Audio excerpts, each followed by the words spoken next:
હાથમાં મીઠું લઈને અગરિયાએ કર્યા પાટણમાં ઉપવાસ આંદોલન। હાથમાં મીઠું અને મુખમાંથી વિરોધના સૂર। અગરિયાઓના વિરોધના આક્રોશના હલ્લાબોલના દ્રશ્યો છે પાટણના સાતલપુરના। સાતલપુરમાં છેલ્લા 4 દિવસથી અગરિયાઓ પરિવાર સાથે આમરણાંત ઉપવાસ પર બેઠા છે। રણમાં જવા પર પ્રતિબંધને લઈને અગરિયાઓમાં આક્રોશ ફાટી નીકળ્યો। રણમાં જવા પર પ્રતિબંધને લઈ અગરિયાઓ મેદાને આવ્યા। સર્વે એન્ડ સેટલમેન્ટની યાદીમાં નામ ન આવતા અગરિયાઓની રોજીરોટી છીનવાઈ ગઈ, જેને લઈને અગરિયાઓ સાતલપુરમાં વિરોધ પ્રદર્શન કરી રહ્યા છે। તંત્ર દ્વારા સત્વરે ન્યાય આપે અને રણમાં 10 એકર વિસ્તારમાં મીઠું પકાવવાની મંજૂરી આપવામાં આવે તેવી માંગ કરી રહ્યા છે। માંગ નહીં સ્વીકારાય તો ચૂંટણી બહિષ્કાર કરશે અગરિયાઓ। અગરિયાઓનું કહેવું છે કે કોઈ પણ અધિકારીઓ મુલાકાત માટે નથી આવ્યા। આ રણમાં જવા દેવાની માંગ છે। ઉપવાસ પર બેઠાને 4 દિવસ થવા છતાં નથી કોઈ રાજકીય નેતાએ મુલાકાત લીધી કે ન તો કોઈ અધિકારી દ્વારા મુલાકાત કરાઈ। જૂનાગઢના ગિરનાર પરની દુકાનો 4 દિવસે ખુલી, વેપારીઓની હડતાલનો અંત આવ્યો। જૂનાગઢમાં ગિરનાર પર 4 દિવસે દુકાનો ખુલી। 4 દિવસથી બંધ દુકાનો ખુલતા ભક્તોએ રાહતનો શ્વાસ લીધો। ગિરનાર પર પ્લાસ્ટિક પર પ્રતિબંધને લઈને વેપારીઓ વિરોધ પ્રદર્શન કરી રહ્યા હતા। પાણીની બોટલ વેચવા પર રોક લગાવવા વેપારીઓએ ગિરનારની સીડીઓ પર દુકાનો બંધ રાખી હતી। 4 દિવસથી દુકાનો બંધ રાખીને વેપારીઓ હડતાલ પર ઉતર્યા હતા, પરંતુ તંત્રે વેપારીઓની વાત માની લીધા જૂનાગઢના ગિરનાર પર છેલ્લા કેટલાક દિવસોથી ચાલી રહેલી વેપારીઓની હડતાલ સમેટાઈ। તંત્ર અને વેપારીઓ વચ્ચે ચાલતા ઘર્ષણનો આજે અંત આવ્યો। પાણીના કેરબા શક્ય ન હોવાથી ટેટ્રાપેકમાં પાણી વેચવાનો વિકલ્પ વેપારીઓને તંત્રે સ્વીકાર્યો। 4 દિવસ બાદ ગિરનારની સીડીઓ પર દુકાનો ફરી શરૂ થઈ। હજુ આગામી દિવસોમાં સીડી પર અને પર્વત પર સફાઈ કર્મીઓ ફાળવવા વેપારીઓ દ્વારા કરવામાં આવશે રજૂઆત। શિયાળો વિદાય લઈ રહ્યો છે, ત્યારે ઉનાળાની બદલે ચોમાસું શરૂ થશે। ખેડૂતો ફરી માવઠા માટે તૈયાર થઈ જજો। માર્ચમાં મહામાવઠું ત્રાટકશે। રાજ્યમાં શિયાળો તેના અંતિમ તબક્કામાં છે, પણ હવે ઉનાળો શરૂ થવાનો નથી। ઉનાળાને સાઇડલાઇન કરી ચોમાસું એન્ટ્રી મારી શકે છે। માર્ચ મહિનાની શરૂઆતમાં ફરી એકવાર માવઠું ત્રાટકી શકે છે। માવઠાના એંધાણ 28 ફેબ્રુઆરીથી થઈ જશે। ખેડૂતોની મુશ્કેલી વધે તેવી આગાહી હવામાન નિષ્ણાંત અંબાલાલ પટેલે કરી છે। અંબાલાલ પટેલે આગાહી કરી છે કે ગુજરાતમાં વાદળવાયુ આવવાની શક્યતાઓ છે। સૌરાષ્ટ્ર, કચ્છ અને ઉત્તર ગુજરાતના ભાગોમાં હવામાનમાં પલટો આવશે। 28મી ફેબ્રુઆરીએ વાદળવાયુ આવવાની શક્યતા છે। માર્ચની 1 થી 5માં મોટા ફેરફાર આવી શકે છે, જેના કારણે રાજ્યમાં કમોસમી વરસાદ થવાની શક્યતાઓ રહેશે। આખા ગુજરાતમાં કમોસમી વરસાદ ખાબકી શકે છે। આ વખતે મધ્ય ગુજરાતમાં 20 કિલોમીટરની ગતિએ પવન ફૂંકાશે। કચ્છમાં તેજ ગતિએ પવન ફૂંકાઈ શકે છે।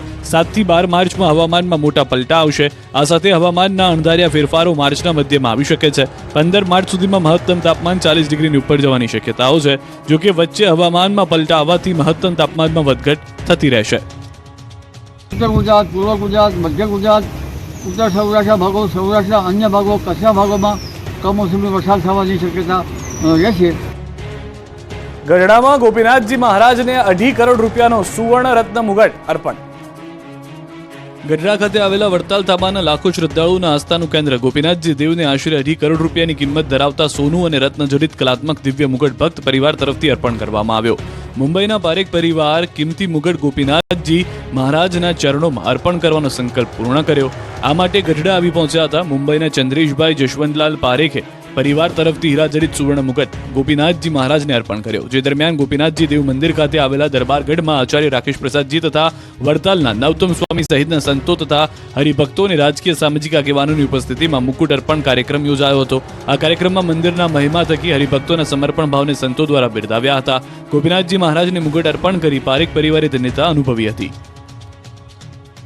સાબરકાંઠામાં બટાકાની ખેતી કરતા ખેડૂતોને આવ્યો બરબાદ થવાનો વારો। પાકમાં રોગના આક્રમણથી મહેનત ધોવાઈ ગઈ।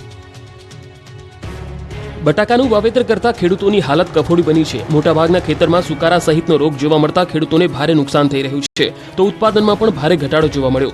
સાબરકાંઠા જિલ્લામાં 27,000 હેક્ટર કરતા વધુ વિસ્તારમાં બટાકાનું વાવેતર કરવામાં આવ્યું। એમાંય મોટાભાગના ખેડૂતોએ કોન્ટ્રાક્ટ ફાર્મિંગ દ્વારા ખેતી કરી।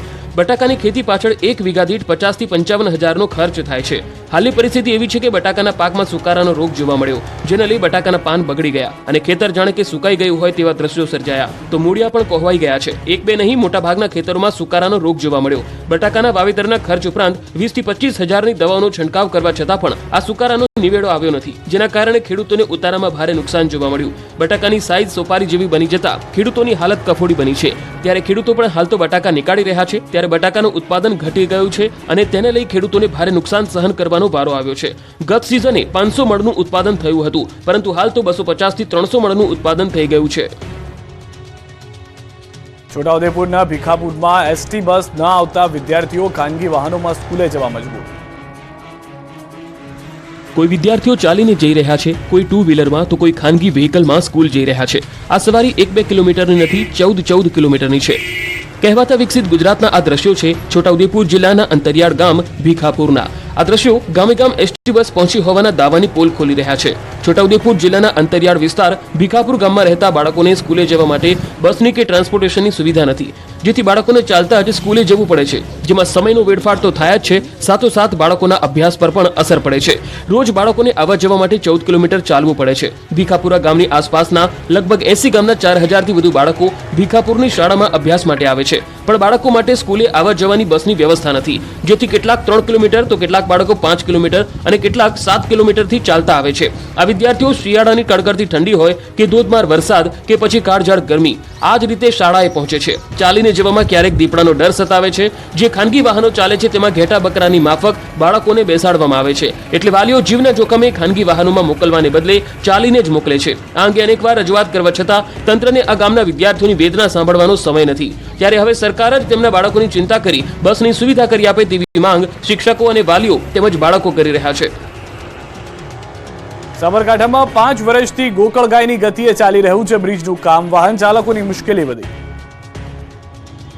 સાબરકાંઠામાંથી પસાર થતો નેશનલ હાઈવે નંબર 48 ને 6 લેન બનાવવાનું કામ ચાલી રહ્યું છે. છેલ્લા 5 વર્ષ જેટલો સમય વીતી ચૂક્યો હોવા છતાં કામ પૂરું થયું ન હોવાથી વાહન ચાલકોને ભારે હાલાકીનો સામનો કરવો પડી રહ્યો છે. રસ્તાની ખરાબ હાલત હોવાને કારણે વારંવાર ટ્રાફિક જામની સમસ્યા સર્જાઈ રહી છે. નેશનલ હાઈવે નંબર 48 પર દિલ્હી રાજસ્થાનથી આવતા માઉન્ટ આબુ અંબાજીના પ્રવાસીઓનો ધસારો વધુ છે, જેમને હાલાકીનો સામનો કરવો પડી રહ્યો છે. તો સાથે આસપાસ શાળા કોલેજો હોસ્પિટલ હોવાથી સમસ્યામાં વધારો થયો છે. ટ્રાફિકમાં અનેકવાર એમ્બ્યુલન્સ પણ ફસાઈ જાય છે. જો કોઈ વાહન બગડે કે અકસ્માત સર્જાય તો ભારે ટ્રાફિક જામ થઈ જાય છે. તો કેટલાક વિસ્તારમાં રસ્તો પણ ખખડધજ થયો છે. એક બાજુ વિકાસની વાતો થાય છે તો સામે છેલ્લા કેટલાય વર્ષોથી હાઈવેનું કામ પૂરું થતું નથી, જેને લઈ વાહન ચાલકો સહિત સ્થાનિકોમાં પણ રોષ જોવા મળ્યો. હવે ફરી એકવાર સ્થાનિકો અને વાહન ચાલકો વિરોધ કરે તો નવાઈ નહીં. ટોલ ટેક્સના નાણાં ઉઘરાવવામાં આવે છે, પરંતુ સવલતોના નામે મીંડું છે. મોરબીમાંથી પકડાયો 22 લાખ રૂપિયાનો દારૂ. મોરબી એલસીબીએ કચિંગ વેળાએ દરોડા પાડી 1500 બોટલ વિદેશી દારૂ ઝડપ્યો છે. શહેરના વાવડી રોડ પરથી 4 ઇસમો કુલ રૂપિયા 22.65 લાખના મુદ્દામાલ સાથે ઝડપાયા. જુબેર માયક, અકરમ શાહમદાર, કિશન લવા અને સિકંદર મોવરની પોલીસે ધરપકડ કરી છે, જ્યારે અન્ય 6 ઇસમોની શોધખોળ શરૂ છે. વિદેશી દારૂનો જથ્થો સુરેન્દ્રનગરના ધાંગધ્રા પંથકમાંથી આવ્યો હોવાની ચર્ચા બાદ પોલીસ એક્શનમાં આવી હતી. અન્ય બુટલેગરો પણ વિદેશી દારૂનો જથ્થો લાવ્યા હોવાની લોકચર્ચા છે. નડિયાદમાં સારવાર માટે તબીબને બોલાવી લૂંટી લીધો. 3 લોકોએ કરી કરતૂત. સાહેબ, મારી દીકરી બીમાર છે, જલ્દી આવો. નડિયાદમાં દીકરીની બીમારીના બહાને ડોક્ટરને બોલાવ્યા અને ધાક ધમકી આપી રોકડ અને સોનાની ચેનની લૂંટ કરીને આરોપીઓ ફરાર થયા. મરીડાના ડોક્ટરને સારવારના બહાને એકાંત જગ્યાએ બોલાવી ધાક ધમકી આપી અને ₹50,000ની માંગણી કરી. ગળામાં પહેરેલી સોનાની ચેન બળજબરીપૂર્વક કઢાવી લીધી. આ ત્રિપુટીએ મરીડા ગામે વણકરવાસમાં રહેતા 27 વર્ષીય વિશાલ સંજયકુમાર શાહને મોડી રાત્રે 8:45 વાગ્યાની આસપાસ બોલાવ્યા હતા. તબીબ વિશાલે પહેલા તો ઇનકાર કરી દીધો, પરંતુ